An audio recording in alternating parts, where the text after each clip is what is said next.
Hello, my name's Olurotimi Osha. Today is the 2nd of July 2026, and we're 2 days away to the 250th birthday of America. Today, what I want to do is discuss our founding documents, and I'm going to explain the purpose and the history, just give a brief narrative of the history surrounding the documents and what was going on. Of course, I'm a history buff. I love history, and I use the time to discuss America's history. I also, I have a law degree, so sometimes I talk about the law. I do an analysis, but today I'm going to be discussing our founding documents. Of course, and our founding fathers are going to feature in the crafting of our founding documents. Now, many people think the independence, right? Independence starts with the Declaration of Independence, but people think that is the our foundational, the very first document. But if you notice, by the time uh, of the Declaration, that's July 4th, 1776, the provisional government or the de facto government we had was the Second Continental Congress, right? It was called the Second Continental Congress. Fourth, that's the 4th of July, 1776. So what happened to the First Continental Congress? So we had the First Continental Congress, which was created in 1774. Now, and so the First Continental Congress was created, right, by delegates from the different colonies in response to the British Parliament's uh, intolerable acts, also called the coercive acts, right? Which they had. There was a series of measures that the British had imposed in response, in retaliation to the Boston Tea Party. I've done a video describing the Boston Tea Party, so I don't want to digress. So the intolerable acts, they were, a series of judicial abuses, and so uh, this instigated the colonists to rally around their Massachusetts brethren, uh, uh, whose government, right, had been revoked by the British Parliament, by the Crown. Of course, the British Parliament was more powerful than the British king, especially during the time of the Hanoverian kings, right? So the colonists then rallied together, and so they created the First Continental Congress, and the associated document uh, with the First Continental Congress um, is so the First Continental Congress. The objective was to to present their grievances to the king, and so before the Declaration of Independence, we had a declaration called Declaration of Rights and Grievances, right? The Declaration of Rights and Grievances, this was signed in October 14, 1774. Declaration of Rights and Grievances, not the Declaration of Independence. So the Declaration of Rights and Grievances, first of all, it was signed by Peyton Randolph, who was the president of the First Continental Congress. Again, the president, he wasn't America's first president. The president of the Continental Congresses, of the continent, we had a series of Continental Congresses, right? So that's why I called it Continental Congresses, and as a plural, where they were nominal heads. They were just placeholders. They were nominal heads. They had no real power. So at this time, the first president of the Continental Congress was Peyton Randolph, right? Peyton Randolph was actually a cousin, right? A cousin of Thomas Jefferson. Jefferson's mother's maiden name was Randolph, right? So Peyton Randolph was the Speaker of the House of Burgesses, right? That was sort of the uh, uh, legislative body of Virginia, right? And so Peyton Randolph was the president of the First Continental Congress. He signed the Declaration of Rights and Grievances, and another person signed, the Secretary of the Congress. That was Charles Thompson. They were the only two people who signed the Declaration of Rights and Grievances of October 14, 1774. Of course, they went declaring their independence from Great Britain. What the purpose of the Declaration of Rights and Grievances was just to appeal to the king regarding the taxation, to protest the taxation, and to protest the fact that they were not represented in parliament, right? So the founding fathers still saw themselves as Englishmen. As of this time, they saw themselves as Englishmen. They talked about how, yes, their ancestors emigrated to the Americas, to North America, but that they didn't forfeit their rights as Englishmen that was guaranteed by the English Constitution. So they said that their descendants, that's them, the founding fathers, inherited those rights. So they were asking the British Parliament, the king, to respect, to acknowledge their rights and provide them representation in the British Parliament. And of course, they were also protesting the taxation, the excessive taxation that the British had imposed as a result of the 7-Year War against the French, right? In order to secure the Ohio River Valley, which the British won. It almost bankrupted England, though. It almost bankrupted them. So they responded by imposing the Stamp Act. And so the First Continental Congress, what their purpose was to organize a boycott, right? A continental boycott to stop importing or consuming British goods. So that was their purpose. That they were not going to consume British goods. They were not going to import goods from Britain, and they were not going to export goods to Britain. So they were basically boycotting trade with Britain. That was their purpose in protest, against the taxation, and of course against the intolerable acts or coercive acts, which were they were judicial abuses against Massachusetts in retaliation to the Boston Tea Party. I've done a video regarding that, so I'm not going to discuss that. I don't want to digress because I have a number of documents I want to discuss. So that was the Declaration of Rights and Grievances, October 14, 1774. The signers were Charles Thompson, who was the Secretary of the Congress, and Peyton Randolph, who was the President of the Continental Congress. So that was the First Continental Congress. Now,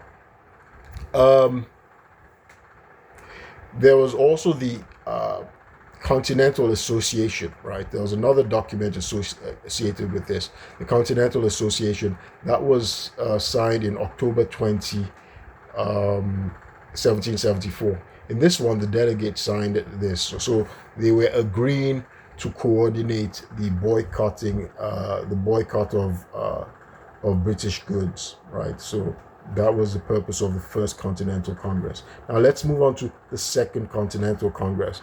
So after the declaration, so before the declaration, right, there was the before the declaration they established the Second Continental Congress in 1775, and then June the 11th, 1776, they created that's the Second Continental Congress created the Committee of Five to draft the Declaration of Independence. 5 people: Benjamin Franklin, Thomas Jefferson, John Adams Benjamin Franklin from Pennsylvania, Thomas Jefferson from Virginia, John Adams from Massachusetts, Roger Sherman he was a lawyer from Connecticut, and Robert R. Livingston, a lawyer from New York. He was the first judicial officer to swear in, to administer the oath of office to our first president, George Washington, on April 30th, 1789. So the Second Continental Congress created the Committee of Five to draft the Declaration of Independence. And John Adams pressed Thomas Jefferson to be its main author. So Thomas Jefferson completed his first draft, the rough draft, by on June the 28th, 1776. He presented it to the Committee of Five. They edited it, and then the final version was presented to the Continental Congress. So, of course, the Second Continental Congress, their job was to, issue the Declaration of Independence. 56 delegates signed, right? 56 people signed, notably John Hancock, right? John Hancock, whose name is now synonymous with signature. People say because of the bold, large way he emblazoned his signature on the Declaration, all right? So John Hancock, he was the president of the Second Continental Congress. That's John Hancock of Massachusetts. He was one of the richest men in America, right? He was one of the richest men in America. So that was the Second Continental Congress. Also, another purpose of the Second Continental Congress was also to coordinate and prosecute the war, right? Prosecute the War of Independence against Great Britain. So they coordinated raising money and whatnot. And I've done a video explaining how Robert Morris was also the financier of the revolution, right? Robert Morris, in 1775, he was the richest man in America, but because his wealth was from trade, shipping, right? Was from shipping, and of course, the Continental Congress decided to boycott trade and English shipping, so his wealth decreased, but nevertheless he did finance the war. So the Second Continental Congress, they issued the Declaration of Independence, and they also coordinated the prosecution of the Revolutionary War of Independence.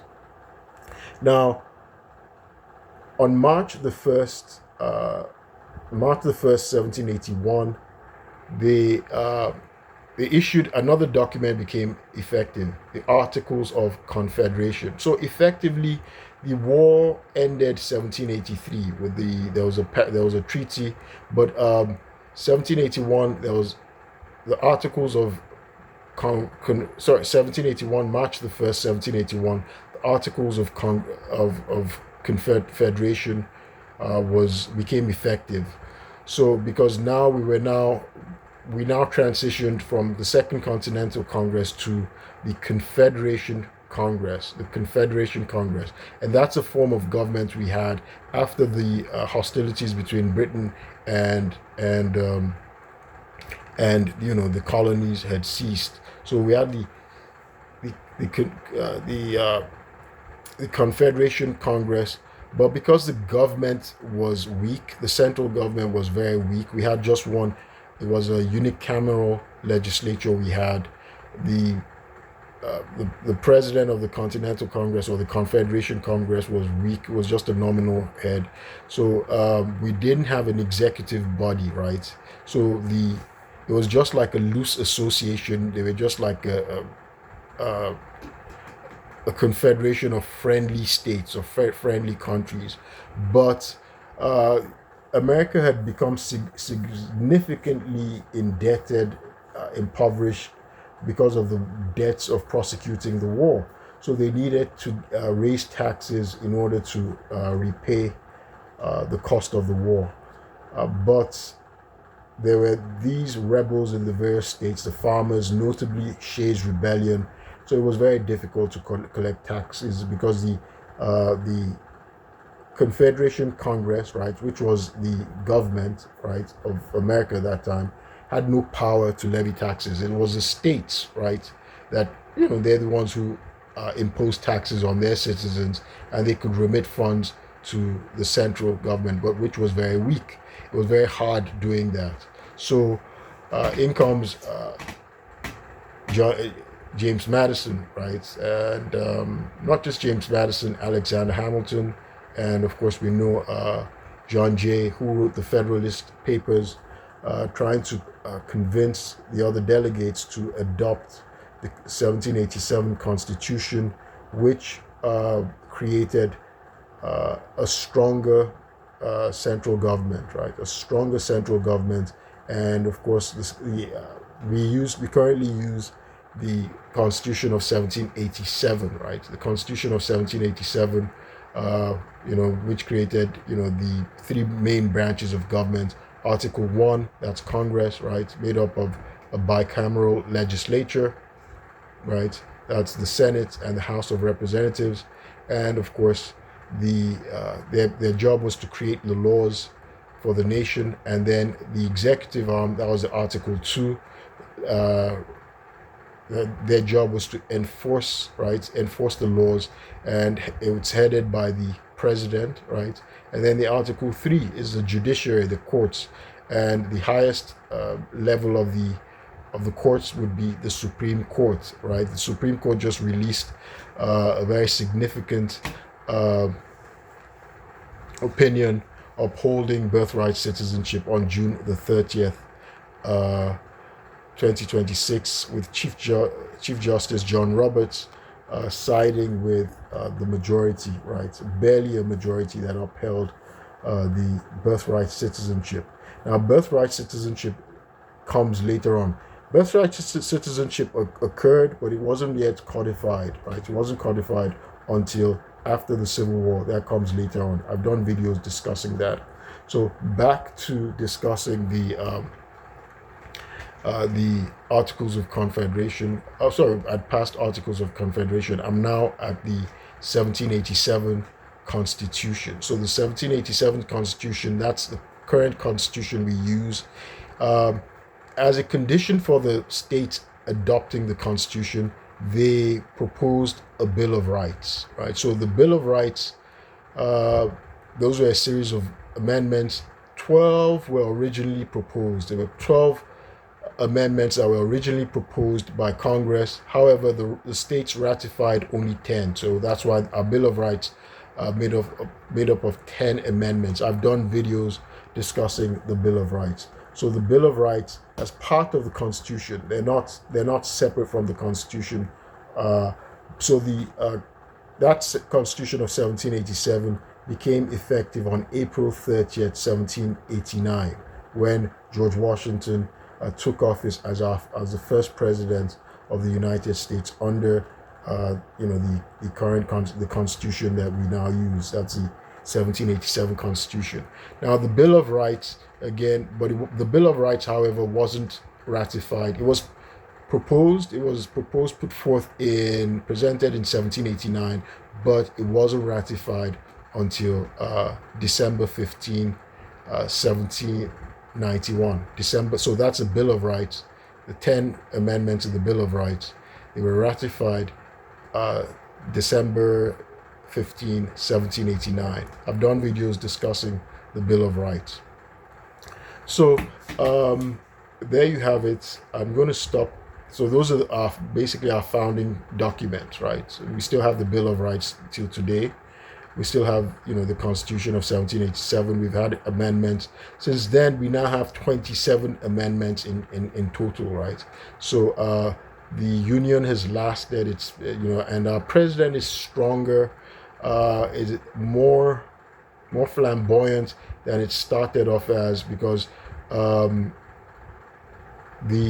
first president, George Washington, he insisted on being called Mr., not His Majesty, not His Excellency or anything like that, and he wanted the president to maintain that aura of being an equal citizen, amongst American citizens. My name's Olurotimi Osha, and there you have it, our founding documents. I'll do another video and discuss the very first document. That's the Declaration of Rights and Grievances of October 14, 1774, which pretty much instigated the other founding documents. I'll keep you posted. Thank you.